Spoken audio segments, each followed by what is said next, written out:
A dedicated leader gets a dedicated team. Honourable CM గారు ఏ కార్యక్రమంలో పాల్గొన్నా ఒక బృంద స్ఫూర్తికి మన తెలంగాణ కీర్తికి ప్రతీకగా దీపం వెలిగింది. వారికి హృదయపూర్వక ధన్యవాదాలు. ఇప్పుడు అందరం లేచి నిలబడదాం. జయ జయ హే తెలంగాణ జనని జయకేతనం మన రాష్ట్ర గీతాన్ని గొంతు కలిపి పాడదాం. State song.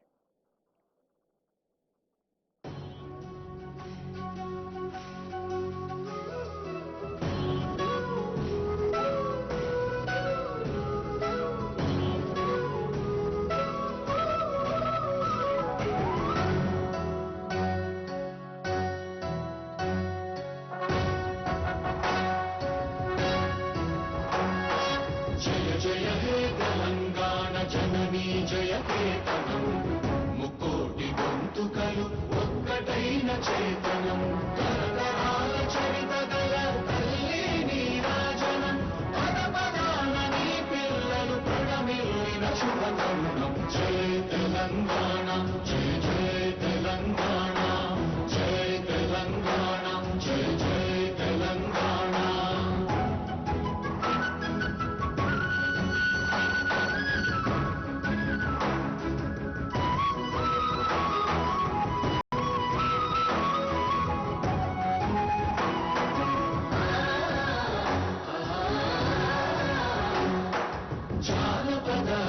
జీవన చావళీలు చాలువాన కవి గాయక వైతాళిక కళల మంజీరాలు జాతిని జాగృత పరచే గీతాల జనజాతర అనునిత్యము నీ గానం అమ్మ నీవే మా ప్రాణం. జయ తెలంగాణ జయ జయ తెలంగాణ జయ తెలంగాణ జయ జయ తెలంగాణ.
జయధ్వానాల మధ్య సుఖశాంతుల తెలంగాణ సుభిక్షంగా ఉండాలి అంటే శ్రమశక్తి గుర్తింపబడాలి, గౌరవించబడాలి. సకల వృత్తులకు శక్తి, సకల యుక్తులకు ఆయువు అయిన శ్రామికుల్ని, కార్మికుల్ని అభినందించేందుకు, సత్కరించేందుకు వెంచేసిన ఆనరబుల్ సీఎం గారికి, ఆనరబుల్ మినిస్టర్స్కి, పెద్దలకు మరోమారు స్వాగతం పలుకుతూ కార్మిక సంక్షేమం, ఉపాధి కల్పన, శిక్షణ, కర్మాగారాల విభాగం ముఖ్య కార్యదర్శి సీనియర్ ఐఏఎస్ అధికారి గౌరవనీయులు దానకిషోర్ గారి తొలి సందేశం.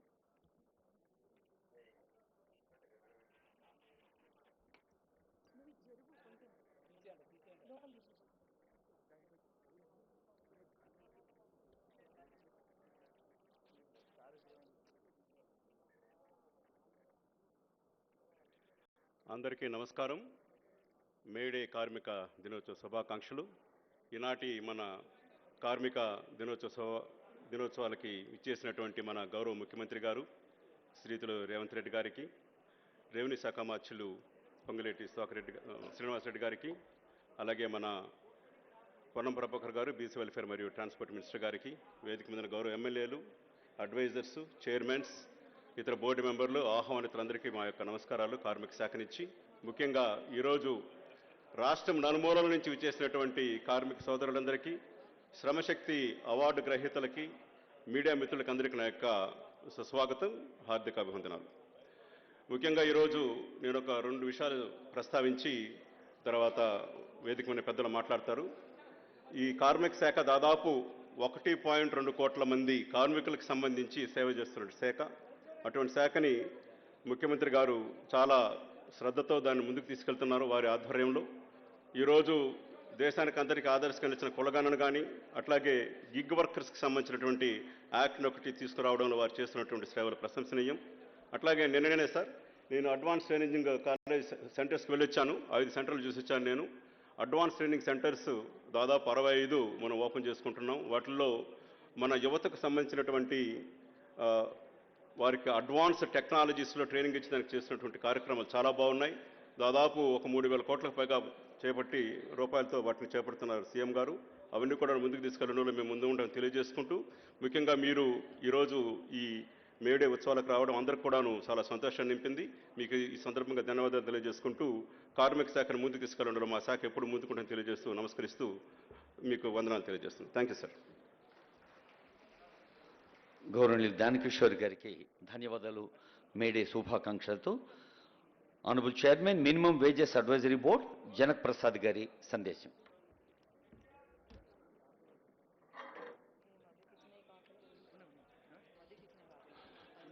పెద్దలు పూజ్యులు మన ప్రియతమ ముఖ్యమంత్రి గారు, వేదిక మీద ఉన్న మంత్రులు, ప్రప్రథమంగా ప్రపంచ కార్మిక దినోత్సవ సందర్భంగా కార్మిక శాఖ నుంచి మీ అందరికీ శుభాకాంక్షలు తెలియజేస్తున్నాము. రేవంత్ రెడ్డి గారు 17 నెలల కింద ముఖ్యమంత్రి అయిన తర్వాత తెలంగాణ రాష్ట్రంలో కార్మికుల గురించి కానీ, రైతుల గురించి కానీ, మహిళల గురించి కానీ, ఉద్యోగుల గురించి కానీ, దళితుల గురించి కానీ తీసుకున్నటువంటి నిర్ణయాలు భారతదేశంలో 28 రాష్ట్రాలు, 7 కేంద్రపాలిత ప్రాంతాల్లో ఎక్కడా తీసుకోలేదు. ఇవాళ 1,20,00,000 మంది అనార్గనైజ్డ్ సెక్టార్లో కార్మికులుంటే గత ప్రభుత్వం 13 సంవత్సరాలు రూపాయి జీతం పెంచలే. రేవంత్ రెడ్డి గారు ముఖ్యమంత్రి అయ్యాక ఇమీడియట్గా కనీస వేతనాల మండలేసి ఈ 1,20,00,000 మంది జీతాలు పెంచాలా, కార్మికుల సంక్షేమం ఉండాలా, ఈ రాష్ట్ర అభివృద్ధికి పాటుపడాలా, రాష్ట్ర ప్రభుత్వం గౌరవం పెరగాలని నిర్ణయం తీసుకున్నారు.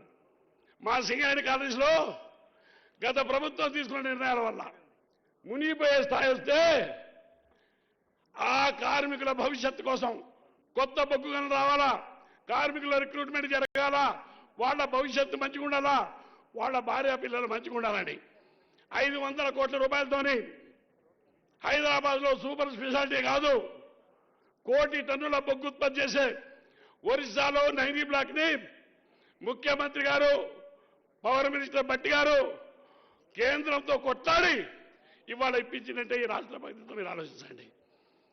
ఉద్యోగాలు ఇవ్వలేకపోయిన ప్రభుత్వం 65,000 మందికి ఉద్యోగాలు ఇచ్చారు. ఈ రేవంత్ రెడ్డి గారు ఇవ్వడం వల్ల ఇవాళ అంబేద్కర్ సాక్షిగా ఆర్డర్లు ఇచ్చారు సెక్రటరియట్. మీరు ఆలోచించండి.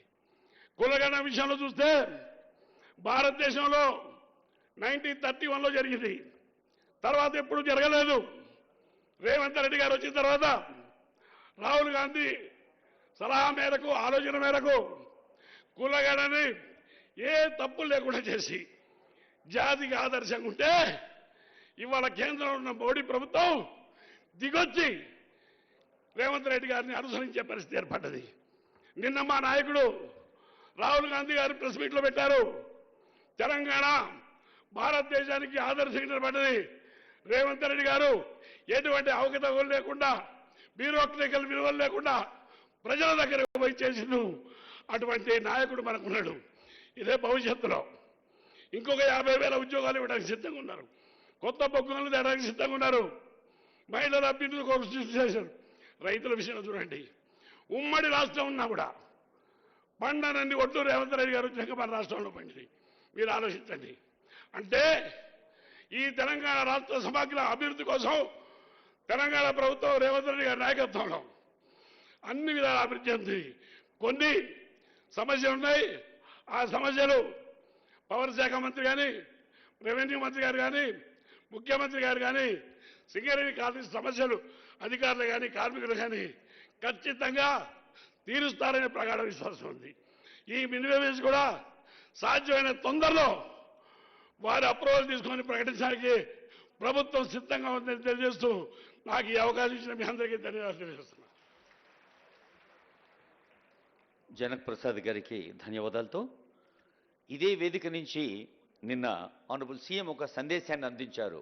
కష్టే ఫలే, కష్టపడాలి, తగిన కష్టానికి తగిన ఫలితాన్ని పొందాలి అని. విద్యావంతులకు ఉద్యోగ కల్పనతో, విజ్ఞానవంతులకు ఉపాధి కల్పనతో, స్కిల్ డెవలప్మెంట్తో మరి సమాన అవకాశాలు అందాలంటే, సంక్షేమ ఫలాలు అందించాలంటే సమాచారం పటిష్టంగా ఉండాలి అని దేశానికి ఒక ఎగ్జాంపుల్ని అందించింది మన జనగణన కులగణన. తెలంగాణ స్ఫూర్తి భారత ప్రభుత్వ కీర్తిగా ఈరోజు ఆనరబుల్ సీఎం ఇందాకే భారత ప్రభుత్వాన్ని సైతం అభినందించారు, వారి ఆనందాన్ని వ్యక్తం చేశారు. అలా అనేక ఆదర్శాలతో స్ఫూర్తితో ముందుకు సాగుతున్న తెలంగాణ ప్రభుత్వానికి నేతృత్వం వహిస్తున్న ఆనరబుల్ సీఎం గారి కార్మిక దినోత్సవ సందేశం.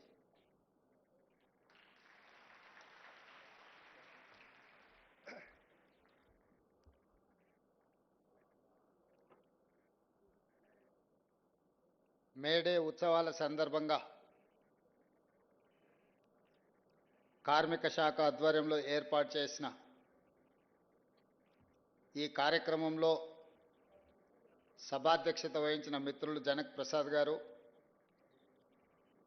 కార్యక్రమంలో పాల్గొన్న సహచార మంత్రివర్గ సభ్యులు పొంగులేటి శ్రీనివాసరెడ్డి గారు, సహచార మంత్రివర్గ సభ్యులు మిత్రులు హైదరాబాద్ ఇన్ఛార్జ్ పొన్నం ప్రభాకర్ గారు, మిత్రులు శాసనసభ్యులు రాజ్ ఠాకూర్ గారు, మిత్రులు శాసనసభ్యులు కాళే యాదయ్య గారు, ప్రభుత్వ సలహాదారులు హర్కర వేణుగోపాలరావు గారు, అదేవిధంగా వేదిక మీద ఉన్న అధికారులు, మేడే ఉత్సవాల సందర్భంగా ఇక్కడికి విచ్చేసిన కార్మిక సోదరులకు అందరికీ కూడా మేడే సందర్భంగా శుభాకాంక్షలు తెలియజేస్తున్న మిత్రులారా, మీ శ్రమశక్తి, మీ చెమట చుక్కలు ఈ ప్రపంచ అభివృద్ధికి బాటలు వేసినాయి అనడంలో ఎలాంటి అతిశయోక్తి లేదు. ప్రపంచంలో ఎన్నో ఉద్యమాలు, ఎన్నో పోరాటాలు శాశ్వత పరిష్కారం చూపించకుండా, అభివృద్ధి బాటలు వేయకుండా అర్ధాంతరంగా ముగుస్తూ ఉంటాయి. కానీ 139 సంవత్సరాల క్రితం చికాగోలో మొదలైన ప్రపంచ కార్మికులారా ఏకం కండి, పోరాడితే పోయేదేమీ లేదు, బానిస సంఖ్యలు తప్ప అని కార్ల్ మార్క్స్ పిలుపును తీసుకొని అక్కడ మొదలైన పోరాటం ప్రపంచ కార్మికులను ఏకం చేసి ప్రపంచంలో మే 1 తారీఖు కార్మిక దినోత్సవంగా జరుపుకొని కార్మికుల సమస్యలనే కాదు, కార్మిక శ్రమశక్తిని, కార్మికుల యొక్క త్యాగాలను చర్చించుకోవడానికి ఈ సందర్భాన్ని, కార్యక్రమాన్ని ప్రపంచవ్యాప్తంగా వినియోగించుకుంటున్నాం. ఈరోజు తెలంగాణ రాష్ట్ర ప్రభుత్వం ఈ కార్యక్రమాన్ని అధికారికంగా నిర్వహించడమే కాకుండా ఈరోజు ప్రధానంగా తెలంగాణ ఉద్యమంలో భాగస్వాములైన సింగరేణి కార్మికులు, ఆర్టీసీ కార్మికులు, విద్యుత్ కార్మికులు, అసంఘటిత కార్మికులు, నూతనంగా గిగ్ వర్కర్స్ కూడా ఈరోజు ఈ కార్యక్రమంలో పాల్గొని తెలంగాణ రాష్ట్ర సాధనలో ఈ కార్మికుల యొక్క పాత్ర మరవలేనిది. తెలంగాణ రాష్ట్ర సాధనలో మీ ప్రయత్నాలను గుర్తు చేసుకునే సందర్భం ఇదని చెప్పి నేను తెలియజేయదలుచుకున్నా. మిత్రులారా, ఏ దేశమైనా ఆర్థిక రంగంలో అభివృద్ధి జరగాలి అని అంటే పరిశ్రమలు రావాలి, పరిశ్రమలు రావాలి, పెట్టుబడులు పెట్టాలి. ఉత్పత్తి జరగాలి అంటే కార్మికుల యొక్క రక్తం చెమటగా మారి 12 గంటల వరకు మీరు పోరాటాలు, మీరు పని చేయడం వల్లనే ఈరోజు అభివృద్ధి జరిగింది. ఆనాటి మీ పోరాటాల వల్ల పని గంటలు 12 నుంచి 8 గంటలకు మార్చడమే కాకుండా వారానికి ఒక రోజు సెలవు ఇచ్చే మీ పోరాటాల వల్ల కార్మికులకు వారానికి ఒక రోజు సెలవు ఇవ్వాల్సిన నిర్ణయాలు ప్రభుత్వాలు ఆనాడు తీసుకున్నాయి. ఈనాడు మన ప్రభుత్వం తెలంగాణ రాష్ట్ర ఉద్యమంలో క్రియాశీలక పాత్ర పోషించిన సింగరేణి కార్మికులను, ఆర్టీసీ కార్మికులను, అదేవిధంగా విద్యుత్ శాఖ కార్మికులను అసంఘటిత కార్మికులను ఆదుకోవాలన్న ఆలోచనతో ఎన్నో పరిపాలనమైన నిర్ణయాలను సవరించుకుంటూ సరిచేసుకుంటూ వచ్చిన తెలంగాణ రాష్ట్రంలో 10 సంవత్సరాల విధ్వంసాన్ని సరిదిద్దుకుంటూ ముందుకు వెళ్తున్నాం. మీ అందరి సహకారం వల్ల ఈనాడు తెలంగాణ రాష్ట్రంలో మనము ఇన్ఫ్లేషన్ తక్కువ ఉన్న రాష్ట్రము దేశంలోనే తెలంగాణ నెంబర్ 1గా నిలబడ్డది. ఇవాళ మీ సహకారం వల్లనే దేశంలోనే అత్యున్నత ప్రమాణాలు కలిగిన పోలీస్ వ్యవస్థ మొదటి స్థానంలో తెలంగాణ రాష్ట్రము నిలబడ్డది. నిరుద్యోగ సమస్యను పరిష్కరించిన రాష్ట్రాలలో మొట్టమొదటి రాష్ట్రం. ఇతర రాష్ట్రాలే కాదు, ప్రపంచంలోనే ప్రతి దేశం నిరుద్యోగ సమస్య పెరుగుతున్న సందర్భంలో 8.8% నుంచి 6.2% నిరుద్యోగ సమస్యను తగ్గించి దేశంలోనే మొదటి స్థానంలో తెలంగాణ రాష్ట్రం నిలబడ్డది. అంటే దాంట్లో మీ శ్రమ ఉన్నది, మీ కృషి ఉన్నదని చెప్పి నేను ఈ సందర్భంగా తెలియజేస్తున్నా. ఒకనాడు నష్టాల బాటలో ఉండి ఆత్మహత్యలు జరుగుతున్న ఆర్టీసీ ఈరోజు లాభాల బాటలో నడిచి మీ జీతాలు మీరు ఇచ్చుకోగలిగిన స్థాయికి ఈరోజు ఆర్టీసీ చేరుకున్నది అని అంటే ఈరోజు మీ శ్రమ, మీ కృషి ఎంతో ఉన్నది. అదేవిధంగా సింగరేణి సంస్థ లాభాలలో నడవడమే కాదు, ఈరోజు ఈ వేదిక మీద జనక్ ప్రసాద్ గారు ఉన్నారు, మిగతా నరసింహారెడ్డి గారు, చాలా మంది సింగరేణి కార్మిక నాయకులు ఉన్నారు, ఇక్కడ సింగరేణి కార్మికులు ఉన్నారు. ఇప్పటి వరకు ఎప్పుడైనా మీ కాంట్రాక్ట్ అవుట్ సోర్సింగ్ కార్మికులకు బోనస్ ఎప్పుడైనా ఇచ్చిండ్రా? మొట్టమొదటిసారి మన ప్రభుత్వం అవుట్ సోర్సింగ్ కార్మికులకు కూడా 5,000 రూపాయల బోనస్ ఇచ్చి మీ లాభాలలో మీకు వాటాలుగా మార్చి మిమ్మల్ని గుర్తించిన ప్రభుత్వం ఇది కాదా? సింగరేణి కార్మికులకు 1,90,000 బోనస్ ఇచ్చిన మాట నిజం కాదా? ఈరోజు ఏదైనా అనుకోని పరిస్థితుల్లో ప్రమాదం జరిగితే 1 కోటి రూపాయలు సింగరేణి కార్మికులకు బీమా పథకాన్ని అమలు చేయడమే కాకుండా మీ అవుట్ సోర్సింగ్ కార్మికులకు కూడా ఏదైనా జరిగితే 50 లక్షల రూపాయల బీమా పథకాన్ని మన రాష్ట్ర ప్రభుత్వం తీసుకొచ్చిన విషయం మీకు అందరికీ తెలుసు కదా. ఇదే కాదు, ఈరోజు తెలంగాణ రాష్ట్రం నుంచి పబ్లిక్ సర్వీస్ కమిషన్ పోటీ పరీక్షలకు ఎవరు ప్రిపేర్ అయినా ప్రతి పేదవాడికి సింగరేణి నుంచి ప్రిలిమినరీ ఎగ్జామ్స్ పాస్ అయితే 1,00,000 రూపాయలు, మెయిన్ ఎగ్జామ్స్ రాయడానికి వెళ్ళే వాళ్ళకు కూడా 1,00,000 రూపాయల పథకాన్ని సింగరేణి నుంచి మొదలుపెట్టి ఈసారి ఐఏఎస్లు ఐపీఎస్లలో అత్యధికంగా ఈ రాష్ట్రంలో నుంచి మనం ఎంపిక కావడానికి, వాళ్ళు ఢిల్లీలో శిక్షణ పొందడానికి ఈరోజు సింగరేణి సంస్థ నుంచి మనం సహాయాన్ని అందించినాం. అదేవిధంగా ఈరోజు విద్యుత్ కార్మికులు, విద్యుత్ వ్యవస్థ పూర్తిగా చిన్నాభిన్నం అయిపోయి దివాలా తీసి కుప్పగూలే పరిస్థితులు వచ్చింది.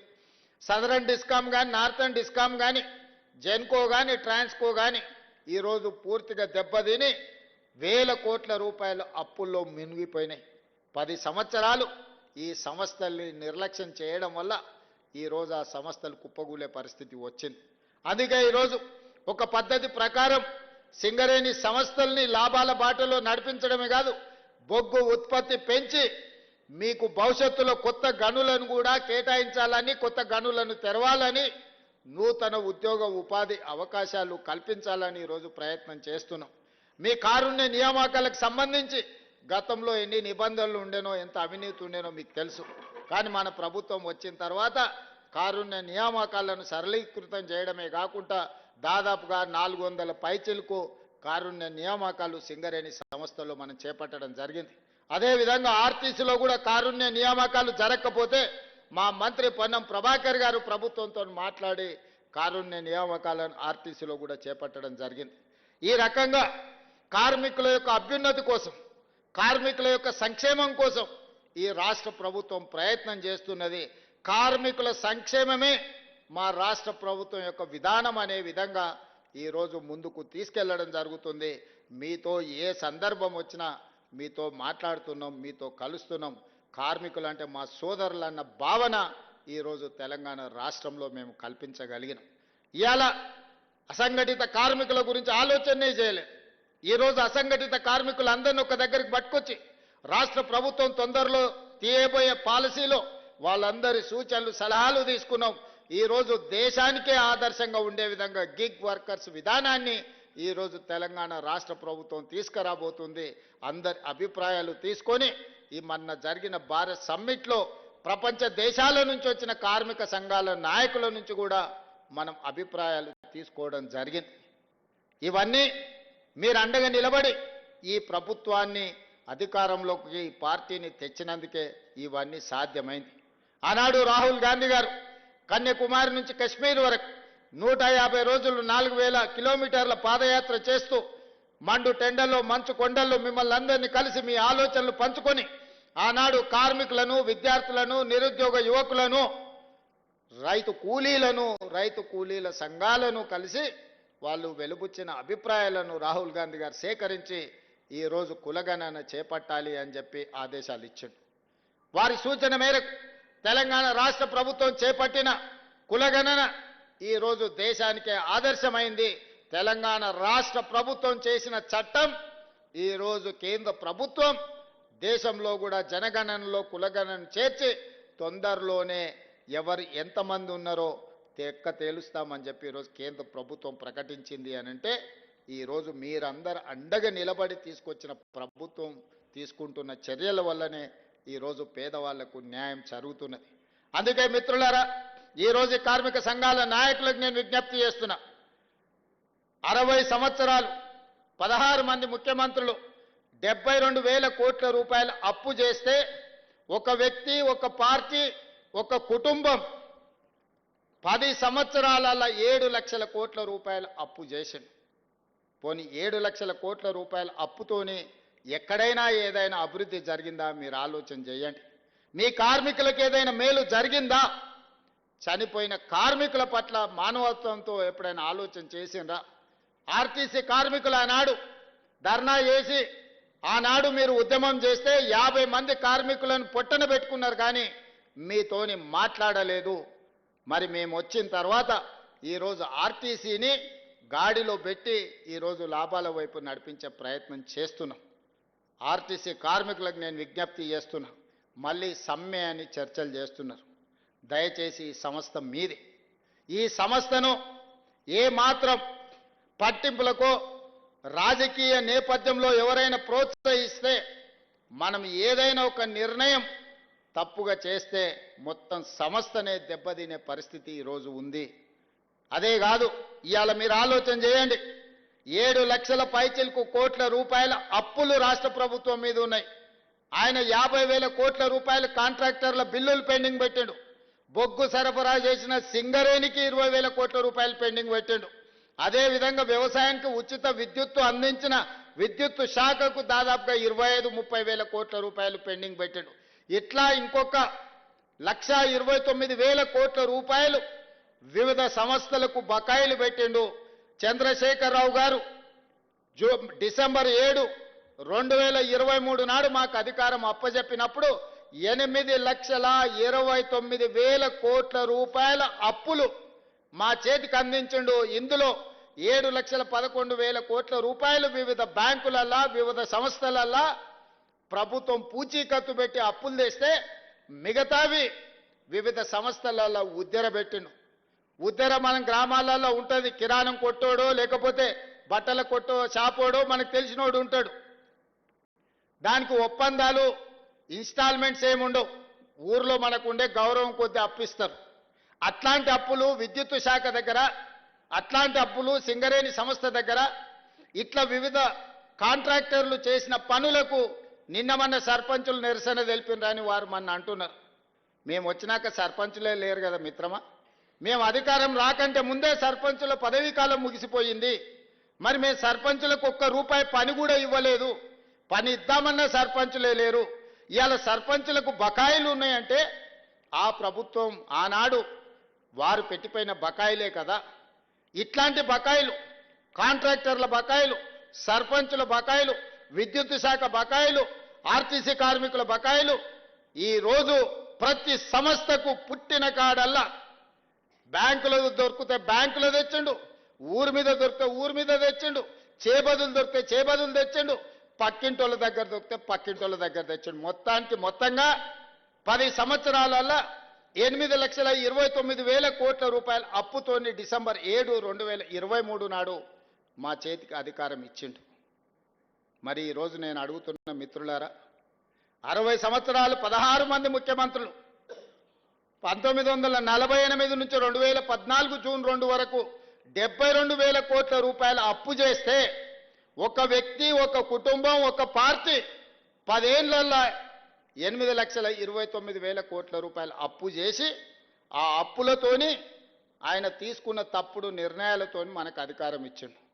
ఒకే ఒక్క ఉదాహరణ చెప్పదలుచుకున్న, అన్నం ఉడికిందా లేదా అని ఒక మెతుకు బట్టి చూస్తే తెలుస్తుంది.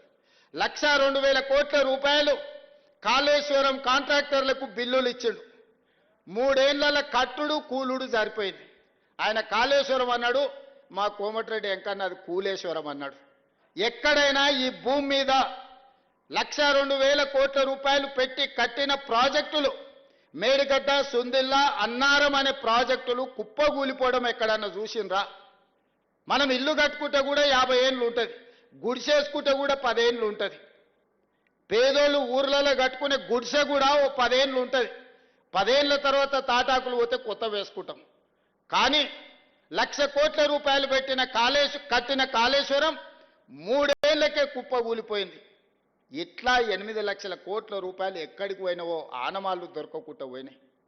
ఈ పరిస్థితుల్లో కష్టపడి రూపాయి జమ చేసి ఇవాళ ప్రతి నెల నేను 15 నెలల ప్రభుత్వాన్ని నడిపిన దాంట్లో 1,58,000 కోట్ల రూపాయలు అప్పు చేస్తే 1,52,000 కోట్ల రూపాయలు ఆయన చేసిన అప్పులకు అసలుకు మితికి కట్టాల్సి వచ్చింది.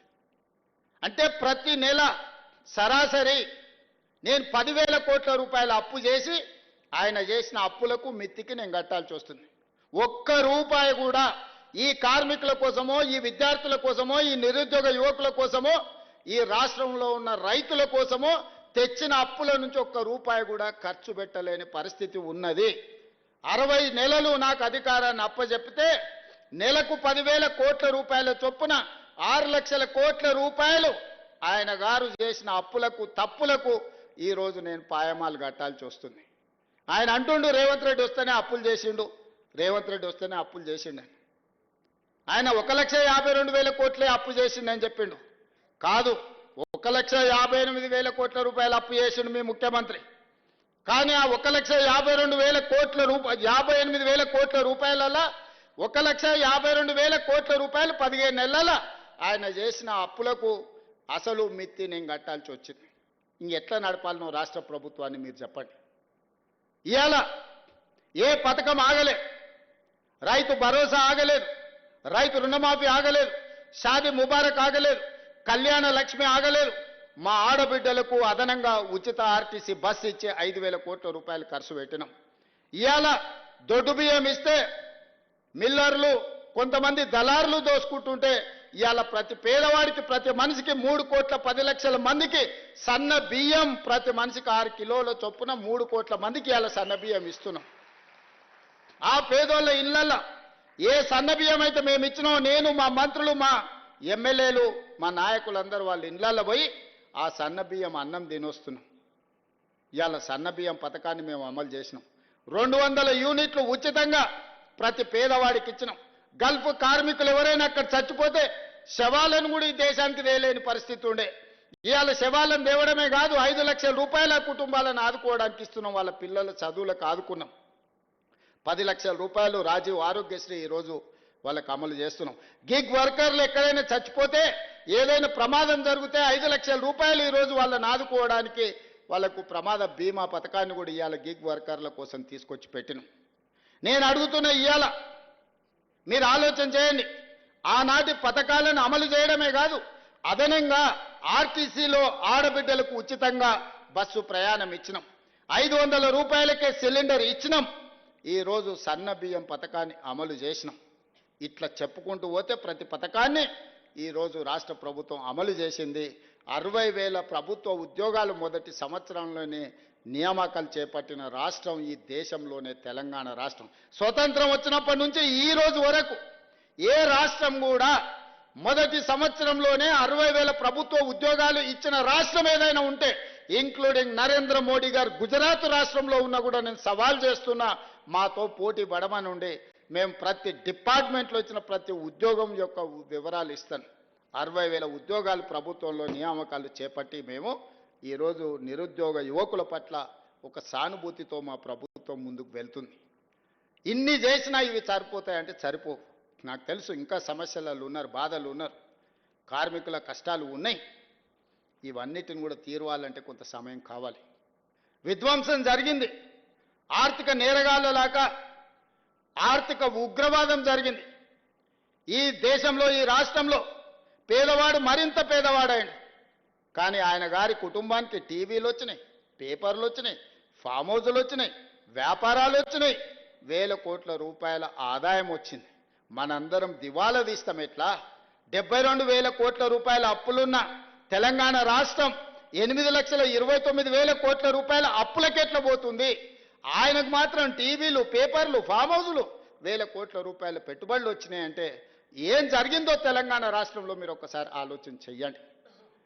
ఇన్ని తప్పులు చేసి మళ్ళా వచ్చి చెప్తున్నాడు, నాకు ఇవ్వండి, నా చేతికి ఇస్తే చక్కదిద్దుతాను. 10 ఏళ్ళు ఇచ్చిండ్రు, ఏ మెలుగ పెట్టిండ్రు వారు? మీరు ఒక్కసారి ఆలోచన చేయండి. 10 ఏళ్ళ కనీసం మీరు బయటకు వచ్చి చెప్పుకునే అవకాశం అన్ని ఇచ్చిండ్రా? ఏ ధర్నా చౌక్లో ఉద్యమం జరిగి, ధర్నాలు జరిగి, ఇదే పొన్నం ప్రభాకర్ గారు ఎంపీలుగా ధర్నా చౌక్లో నిరాహార దీక్ష చేసి తెలంగాణ రాష్ట్రం తెస్తే ఆ ధర్నా చౌకునే వస్తేనే మూత వేసిండు కదా. మళ్ళీ మనం వస్తేనే ధర్నా చౌక్ తెరిస్తే వాళ్ళ కుటుంబం అంతా ధర్నాకు వచ్చిండ్రు కదా. తెలంగాణ రాష్ట్రంలో కనీసం ఇక్కడ ఉన్నోళ్ళు మీ ఫోన్లలో మీరు మాట్లాడుకునే స్వేచ్ఛ అయితే వచ్చింది కదనే. గతంలో ఎప్పుడైనా మీరు ధైర్యంగా ఎవరితోనైనా మీ ఫోన్లలో మీరు మాట్లాడుకుర్రా? కుటుంబ సభ్యులతోనైనా మీరు స్వేచ్ఛగా ఫోన్లలో మాట్లాడుకునే పరిస్థితి ఉండే నా 10 సంవత్సరాలలో? ఇవాళ మీకు ఏం చేసినా చేయకపోయినా మీ స్వేచ్ఛ మీకు వచ్చింది కదా. మీరు కులాసగా మాట్లాడగలుగుతున్నారు కదా. మీకు స్వేచ్ఛ ఇచ్చినాం, మీకు సంక్షేమం ఇచ్చినాం, అభివృద్ధి కార్యక్రమాలు చేపట్టినాం. ఈరోజు ఐటీఐలు 1956లో మొదలు పెడితే ఈనాడు సిలబస్ మారిపోయింది, అవసరాలు మారిపోయినాయంటే వాటిని ఏటీసీలుగా మార్చి అడ్వాన్స్ టెక్నాలజీ సెంటర్స్గా మార్చి 100 ఇన్స్టిట్యూట్లను 100 నియోజకవర్గాలలో ప్రారంభించాలని 2,400 కోట్లతో అభివృద్ధి పథకం వైపు నడిపిస్తలేమా? ఈరోజు ఒక పక్కన సాంకేతిక నైపుణ్యం అవసరం ఉన్నది, ఇంకొక పక్కన సంవత్సరానికి 1,10,000 ఇంజనీరింగ్ విద్యార్థులు ప్రతి సంవత్సరం పాస్ అవుతారు. కానీ ఇక్కడ పరిశ్రమల అవసరానికి వీళ్ళు చదువుకున్న చదువుకు పొంతన లేదు.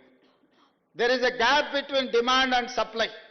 అందుకే ఆలోచన చేసి ఈరోజు స్కిల్ యూనివర్సిటీస్ని పెట్టినాం. యంగ్ ఇండియా స్కిల్స్ యూనివర్సిటీ మనం ప్రారంభించుకున్నాం. ప్రతి విద్యార్థికి సాంకేతిక నైపుణ్యాన్ని నేర్పాలి, చదువుకునేటప్పుడే శిక్షణ ఇవ్వాలి. వాళ్ళకి ఏ కోర్సు నేర్చుకుంటే వాళ్ళకు ఉద్యోగం వస్తుందో వాటిని అక్కడ నేర్పించాలి.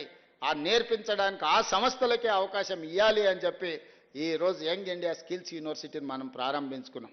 యంగ్ ఇండియా స్పోర్ట్స్ యూనివర్సిటీని, అకాడమీని ఈరోజు మనం ప్రారంభించుకున్నాం. 140 కోట్ల జనాభా ఉన్న ఈ దేశానికి ఒలింపిక్స్లో ఒక బంగారు పథకం రాలేదు అని అంటే ఇది అవమానం కాదా ఈ దేశానికి, రాష్ట్రానికి అని ఆలోచన చేసి ఈరోజు యంగ్ ఇండియా స్పోర్ట్స్ యూనివర్సిటీని, అదేవిధంగా యంగ్ ఇండియా స్పోర్ట్స్ అకాడమీని ఈరోజు మనం ప్రారంభించుకున్నాం. అందుకే మిత్రులారా, ఈ 15 నెలలు మాకు నిద్రలేని రాత్రులు ఎన్నో గడిపినాం. నేను, నా సహచర మంత్రివర్గ సభ్యులు దారిలో పెట్టడానికి, గాడిలో పెట్టడానికి ప్రయత్నం చేస్తున్నాం. మీ అందరి సహకారం ఉండాలి. ముఖ్యంగా ఈ వేదిక మీద నుంచి ఆర్టీసీ కార్మికులకు నేను విజ్ఞప్తి చేస్తున్నా, పంతాలు పట్టింపులకు పోకండి. ఇప్పుడిప్పుడే కుదురుకుంటున్నాం. ఏదైనా విషయాలు ఉంటే మా మంత్రి గారితో చర్చించండి. చేయగలిగింది ఏదున్నా చేస్తాం, లేదా రాష్ట్ర ప్రభుత్వానికి వస్తున్న ఆదాయం మీ చేతికే ఇస్తాం. ప్రతి నెల ఈ రాష్ట్ర ప్రభుత్వానికి వస్తున్న ఆదాయం 18,500 కోట్ల రూపాయలు. ఇందులో 6,500 కోట్ల రూపాయలు అప్పులకు కడుతున్నాం. 6,000 కోట్ల రూపాయలు జీత భత్యాలు పెన్షన్లకు ఇస్తున్నాం. దాదాపుగా 13,000 కోట్ల రూపాయలు తీస్తే మా చేతులు ఉన్నాయి 5,500 కోట్ల రూపాయలు. ఇందులో మీకు ప్రతి సంక్షేమ పథకం అమలు చేయాలి. కనీసం 22,500 కోట్ల రూపాయలు ఉంటే ప్రతి నెల ప్రాథమిక అవసరాలు తీర్చుకోగలుగుతాం. కాంట్రాక్టర్లకు బిల్లులు ఇవ్వాలంటే నెలకు నాకు 30,000 కోట్ల ఆదాయం కావాలి. మరి ఈరోజు 12,000 కోట్ల ఆదాయం తక్కువ ఉంది. నా అవసరాలకు, నా ఖర్చుకు ఒక కుటుంబంలో ఒక కార్మికుడు నెల జీతాన్ని తీసుకుంటే ఇంటి అద్దె, పిల్లల చదువులు, దవాఖాన ఖర్చులు, అదేవిధంగా ఇతర అవసరాలు అన్ని లెక్కేసుకొని ఒక పాలకెంత, నీళ్ళకెంత, ఉప్పుకెంత, పప్పుకెంత, మంచి నూనెకెంత, భార్య బిడ్డలకెంత, అమ్మా నాయనకు వైద్యానికి అవసరమైతే ఏం ఖర్చు అని అన్నీ లెక్కేసుకొని బడ్జెట్ పద్మనాభం లాగా నెల జీతాన్ని ఎట్లా ఒక కార్మికుడు లెక్కేసుకుంటాడో తెలంగాణ రాష్ట్ర ముఖ్యమంత్రిగా ఇదంతా మన కుటుంబం అనుకొని నేను లెక్కలేసుకున్న లెక్కలని మీ ముందర పెడుతున్నా. ఏ కార్మిక సంఘాల నాయకులకైనా నా విజ్ఞప్తి ఒకటే, ఆర్థిక మంత్రిని, ప్రధాన కార్యదర్శిని, అదేవిధంగా ఫైనాన్స్ సెక్రటరీని అందరినీ మీ దగ్గర కూర్చోబెడతా, వచ్చే ఆదాయం మొత్తం మీ చేతిలో పెడతా. ఏదాపమంటారో ఏడ ఖర్చు పెట్టమంటారో మీరే చెప్పుర్రి. అనా పైసా కూడా నేను ఇంటికి తీసుకెళ్ళను, ఒక్క పైసా కూడా అవినీతికి పాల్పడను, నేను మీకు మాట ఇస్తున్నా. మీరే చెప్పండి, మీరే ఒక అడ్వైజరీ బోర్డు పెట్టుకోండి, మీరే సూచన చేయండి. ఇప్పుడిప్పుడే పట్టాలెక్కుతున్న ప్రభుత్వాన్ని మళ్ళీ సమ్మెల పేరు మీద ఇతర కారణాల చేత ఏదైనా మనం అనుకోని తప్పు జరిగితే ఇక మళ్ళీ పునరుద్ధరించడానికి కూడా అవకాశం లేని పరిస్థితులు ఉన్నాయి. మనకు అప్పుడప్పుడు ఆరోగ్యం బాగాలేనప్పుడు పథ్యం పాటిస్తాం. చాలా మంది ఊర్ల నుంచి వచ్చిన వాళ్ళు ఉన్నారు కదా, ఊర్లలో పెద్ద మనుషులు అంటారు కదా, కొంచెం పథ్యం ఉండాలని అని. కొంచెం ఆరోగ్యం బాగాలేనప్పుడు చికెన్ మటన్ తినొద్దు, నూనె వస్తువులు తినొద్దు అంటారు కదా, కొంచెం వెజిటేరియన్ తినొద్దు అంటారు కదా. రాష్ట్ర ఆర్థిక వ్యవస్థ కూడా ఆరోగ్యం బాగలేదు అందుకే మనం వెజిటేరియను, పండ్లు ఫలాలు కూరగాయలు తిని కొంతకాలం కొంత జాగ్రత్తగా ముందుకెళ్ళాలి. మనకు ఆరోగ్యం బాగాలేనప్పుడు ఏమంటారు, పండ్లు తినుండ్రి, ఇడ్లీ తినుండ్రి, కొంచెం జాగ్రత్తగా ఉండుర్రి అని అంటారు కదా. రాష్ట్ర ఆర్థిక ఆరోగ్యం కూడా బాగలేదు. అందుకే మీరు అందరు సహకరించండి.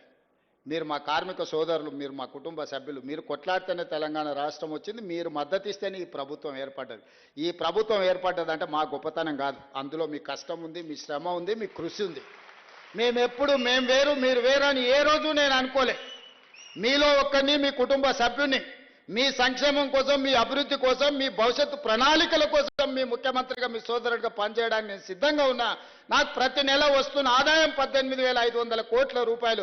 ఈ 18,500 కోట్ల రూపాయలు మీ చేతుల్నే పెడతా. బ్యాంకులకు కట్టుండి, నా ఉద్యోగస్తులకు ఇచ్చే జీతాలు వాళ్ళకి ఇవ్వండి, రిటైర్ అయిన వాళ్ళకి పెన్షన్ ఇవ్వండి, మిగతాది ఏడ ఖర్చు పెట్టమంటారో మీరే చెప్పుండ్రి. సన్నబియ్యానికి ఇద్దామా, ఉచిత కరెంటుకి ఇద్దామా, ఆర్టీసీ బస్సుకి ఇద్దామా, షాది ముబారక్ ఇద్దామా, కళ్యాణ లక్ష్మికి ఇద్దామా, లేకపోతే ఇంకేదైనా ఆడంబరాలు చేసుకుందామా, మీరు ఎట్లా చెప్తే గట్లనే రాష్ట్ర ప్రభుత్వాన్ని నడపడానికి నేను సిద్ధంగా ఉన్నా. దీంట్లో అబద్ధాలు లేవు.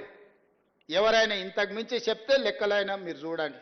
మొత్తం అందరిని పిలిచి కూర్చోబెట్ట, మీరే ఒక సింగరేణి నుంచి, ఆర్టీసీ నుంచి, విద్యుత్ శాఖ నుంచి, అసంఘటిత కార్మికుల నుంచి మీరు ఒక కమిటీ వేసుకోండి. మీ ముందల మొత్తం లెక్కలన్నీ ముందల పెడతా. మరి ఆ లెక్కల ప్రకారం ఎట్లా నడుపుకుందామో ప్రభుత్వం చెప్పండి. ఇవాళ ఎవడో కూడా వచ్చి చెప్తాడు, జర మంచిగా ఉన్నాం, బాగానే ఉన్నాం, సంతోషంగా ఉన్నాం, కనీసం 1 తారీఖు కాకపోతే 6 తారీఖు నాన్న జీతాలు వస్తున్నాయి, తెలంగాణ గొప్పగా పరిపాలించిన అన్నాడు. 10 ఏళ్ళలో ఎన్నడని 1 తారీఖు నాడు జీతాలు ఇచ్చిండు. ఆ సోదరులారా, ప్రభుత్వ ఉద్యోగస్తులను గుండె మీద చేసుకొని చెప్పమని ఎన్నడన్నా ఆర్థిక పరిస్థితి బాగుంటే ఈ ప్రభుత్వం కోసం 30 రోజులు పనిచేసే కార్మికుడు కానీ, ఉద్యోగి కానీ నెల జీతం మీదనే జీవితాన్ని గడిపే వాళ్ళకు 1 తారీఖు నాడు ఎన్నడన్నా జీతం ఇచ్చిండు 10 ఏళ్ళలా. కానీ మీ సోదరుడు ముఖ్యమంత్రి అయిన తర్వాత ప్రతి నెల ప్రభుత్వ ఉద్యోగస్తులకు జీతం పడుతుందా లేదా మీరు చెప్పండి. మీరు ఆలోచన చేయండి, మీరు గుండె మీద చేయి పెట్టుకొని చెప్పండి. ఆనాటికి ఈనాటికి ఉన్న తేడాను ప్రజలకు వివరించండి. ఉన్నది ఉన్నట్టు మీకు చెప్తున్నా, ఏది దాచిపెట్టే అవసరం నాకు లేదు. అబద్ధాలతోని రాజకీయం నడవదు. నేను అబద్ధాల ప్రాతిపదికన పరిపాలన చేయదలుచుకోలేదు. కష్టమైన, నిష్ఠూరమైన, వినడానికి కొంత కఠినంగా ఉన్నా ఉన్నది ఉన్నట్టు మీకు చెప్పదలుచుకున్నా. మా పొన్నం ప్రభాకర్ గారు ఎట్లనైనా ఈ సమ్మెను వాయిదా వేయించాలి, ఎట్లా చేయాలి, ఏదో ఒకటి ఇప్పటికాడికి ఒప్పుకుందాం అంటుండు. ఒప్పుకుంటే అబద్ధమే అవుతుంది. ఎన్నో దగ్గర ఒకటి ఆపాలి. ఏది ఆపాలనో మీరే చెప్పుర్రి. ఏది లేదు. నాకు ప్రతి నెల కనీస అవసరాలు తీరాలంటే 22,500 కోట్లు కావాలి. ఇప్పుడు నాకు వస్తున్నది 18,500 కోట్లే. ఇంకొక 7,500 కోట్లు ఉంటే ఆయన 50,000 కోట్ల రూపాయలు కాంట్రాక్టర్లకు పెండింగ్ పెట్టిపోయి నాకు ఇవ్వాలి. మరి నా దగ్గర ఉన్నది ఇదే. అసలుకే నాకు తుట్టు ఉన్నది. మళ్ళీ తుట్టిలో భాగంగా మూలిగే నక్క మీద తాటికాయ వచ్చి పడ్డది అన్నట్టు మీరు సమ్మె పోటు ఏమన్నా ఇచ్చిందంటే ఇది రాష్ట్రానికి నష్టం సోదరులారా. మీరు వేరే వాళ్ళు కాదు, మీరు మా కుటుంబ సభ్యులు. మీరే కూర్చోండి, మాట్లాడదాం, రాండి, మంత్రితో మాట్లాడండి, శాఖలు అందరిని పంపిస్తా, నేను కూడా కూర్చుంటా, వాళ్ళతో మాట్లాడినాక నా దగ్గర రండి, ఎట్లా చేద్దామో చెప్పుర్రి. నాది నాకు ఏంది, ఎవరు ఎక్కడైనా పోని అనే విధానం కాకుండా అందరికీ ఎట్లా చేద్దామో చెప్పుర్రి, వెసులుబాటు కల్పించండి. వెసులుబాటు ఎట్లా చేద్దామో చెప్పుండ్రి. మేము ఏది కూడా నేను దాచిపెట్టను. ఓ సంవత్సరం అయితే కొంచెం కుదురుకుంటాం. మొదటి 6 నెలలు పార్లమెంట్ ఎలక్షనే, తర్వాత ఆర్థిక సంక్షోభమే, ఆ తర్వాత ఇప్పుడే కొంచెంగా పట్టాలు ఎక్కుతున్నది. ఇప్పుడు మళ్ళా ఏదైనా అవతల కడుపు మంటతోని అసూయతోనో విషం నింపుకొని ఆలోచనలతోని కొన్ని తప్పుడు మాటలు తప్పుడు ఆలోచనలు చెప్పి అట్లెందుకు చేయరు ఇట్లెందుకు చేయరు, ఇప్పుడు చేయాలి కదా అప్పుడు చేయాలి కదా, 10 ఏళ్ళు చేయలేనోడు అంటే వచ్చి మనకు చెప్తున్నాడు. నేను వరంగల్ ఆయన చెప్పుడు చూడాలిగా, ఆయన బాధ దుఃఖం ఆవేదన, అధికారం కోల్పోయిందని ఎట్లున్నదో చూసిరు కదా. గంత విషం ఉంటుందా 40 ఏళ్ళు అధికారం అనుభవించినోనికి? ఎంత విషం కక్కుతున్నాడు, కడుపు నిండా విషమే, ఇంకో ఆలోచనే లేదు. అరే పిల్లలు చేస్తురా, మరి కొంత సమయం ఇవ్వాలి కదా, 10 ఏళ్ళు మాకు కూడా ఇచ్చారు, వాళ్ళకు 4 ఏళ్ళు ఇరి చేయని, మేము కూడా సహకరిస్తాం, మేము కూడా నా అనుభవం ఉంది సూచన చెప్తా, గిట్ల కాదు గట్ల చేయండి. మీకు అనుభవం ఒకవేళ వయసు ఉడుకు రక్తం ఉంటే గట్ల కాదు, అనుభవంతో మేము చెప్తున్నాను, ఒక్క మాట నన్ను చెప్పిండా ఈడు ఉన్నోళ్ళు చెప్పరు, మీరు అందరు వినుంటారు కదా ఆయన ఏం చెప్తాడు. తిట్టుడు శాపనార్థాలు తప్ప, పిల్లి శాపనార్థాలు పెడితే ఉట్టి దిగి కింద పడతా, అది ఉట్టి మీద పాలుంటే పిల్లికి అందవు. ఇక పిల్లి కింద కూర్చొని ఒకటే పైకి తలెత్తి శాపనార్థాలు పెట్టి నా ఉట్టి దిగిపడా కుండ వలిగిపోను, ఇది ఇట్లా జరగని అది అట్లా జరగనని. పిల్లి శాపనార్థాలకు ఉట్టి దిగిపడుతుందా? లేకపోతే సిద్ధశెట్టి కింద కూర్చొని ఎవడన్నా మంత్రాలు చదివితే సితకాయలు రాలుతాయా? ఆయన కథ గట్లనే ఉంది. ఇట్లాంటి మంత్రాలతోటి ఇట్లాంటి శాపనార్థాలతోని తెలంగాణ ప్రజలు విఘ్నులు. చంద్రశేఖరరావు గారు, మీరు చేసిన మోసం, మీరు చేసిన దగ, మీరు చేసిన దోపిడీ ఇంకా కళ్ళ ముందల కనిపిస్తూనే ఉంది. నువ్వు కనిపించినావంటే ఆ గాయం పచ్చిగై మళ్ళీ ప్రజలకు గుర్తొస్తుంది. నువ్వు దాచుకున్నావు, గదే పని చేయి, బయటికి రాకుండా కొంత కాలానికన్నా జనాలు నువ్వు చేసిన పాపాలను మర్చిపోతారు. నువ్వు మళ్ళీ కనిపించినావంటే అన్నీ గుర్తుపడతారు. మేం చెప్తానే ఉన్నాం, అవులో పొరలు, ఆ పొరలు ఏందే అట్లిచ్చిన ఊరి మీద కానీ చెప్పలే అసెంబ్లీలో. ఆయన గదే అన్నాడు ఆడ వేదిక మంది, ఈ పొరగాళ్ళని పిల్లల్ని పంపిస్తేనే వాళ్ళు చెప్పలేకపోతున్నారని. వాళ్ళ పిల్లలు అవల మాటలు మాట్లాడుతున్నారని నేను ఎప్పుడో చెప్పిన. అక్కడికి వచ్చే చదువు నేర్పు. దళితుని ముఖ్యమంత్రిని చేస్తాను మోసం చేస్తూ కనీసం ఆ దళితుని ప్రతిపక్ష నాయకుడినన్నా చెయ్యి. కనీసము అప్పుడు చేసిన మోపాలు కొన్నన్నా గడుక్కో. అంతే తప్ప ఆయన మాటలల్లా మళ్ళీ ముసుగు తోడుకొని రావాలనే ప్రయత్నం చేస్తుండు. కపట నాటక సూత్రధారి అని వెనకటికి చెప్పారు కదా, కపట నాటక సూత్రధారి మళ్ళీ బయలుదేరిండు.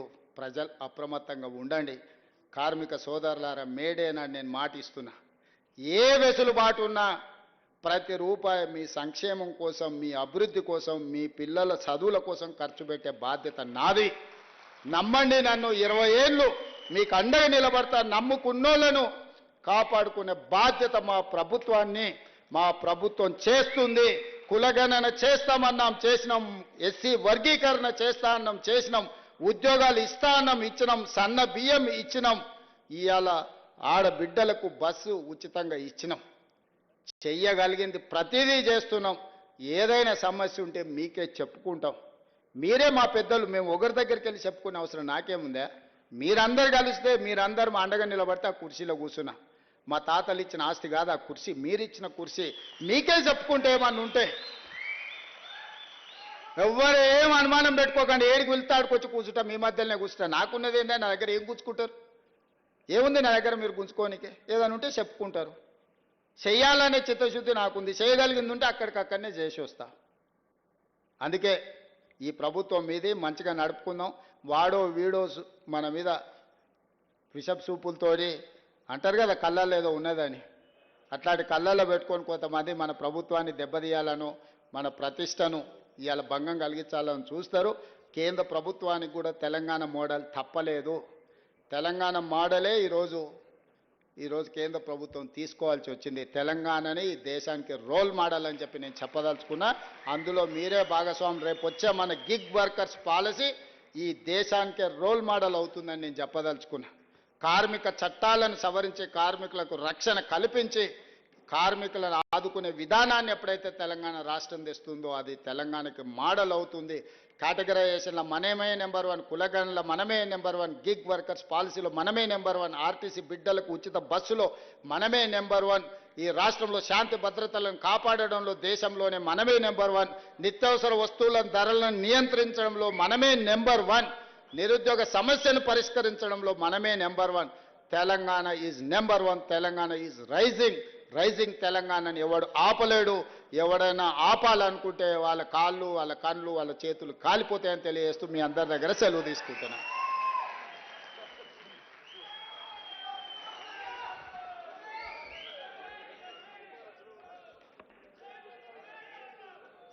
రైజింగ్ తెలంగాణ ఆ లోగో మీ మనసులో ముద్రితమైతే చాలు.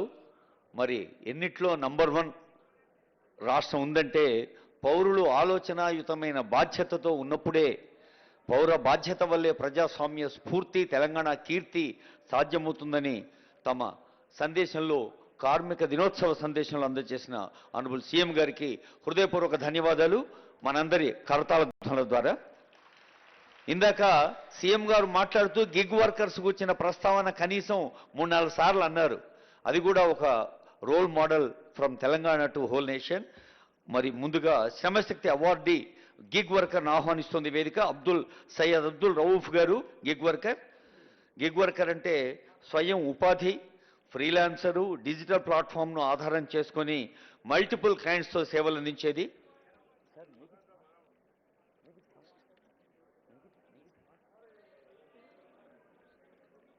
Syed Abdul Rauf gig worker Shramashakti award అందుకుంటున్న అవార్డుల్లో ముందు మిగతా శ్రమశక్తి అవార్డీస్ అందరూ సిద్ధంగా ఉండాలి.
Water supply and sewerage board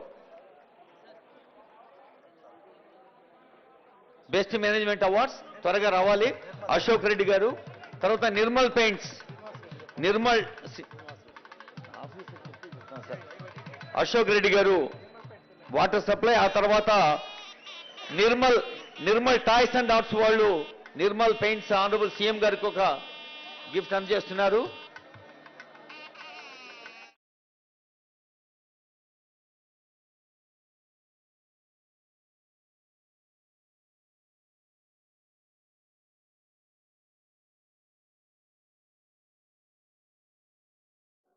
భవన రంగాల సంఘం, భవన నిర్మాణ రంగాల కార్మిక సంఘం జి మహేందర్ గారు. జి మహేందర్ గారు. శ్రమశక్తి అవార్డు జి మహేందర్ గారు.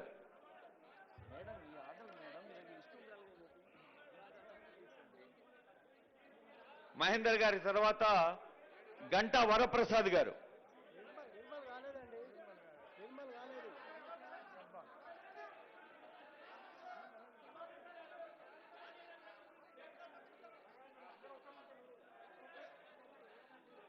గిన్నారపు మహేందర్ గారు.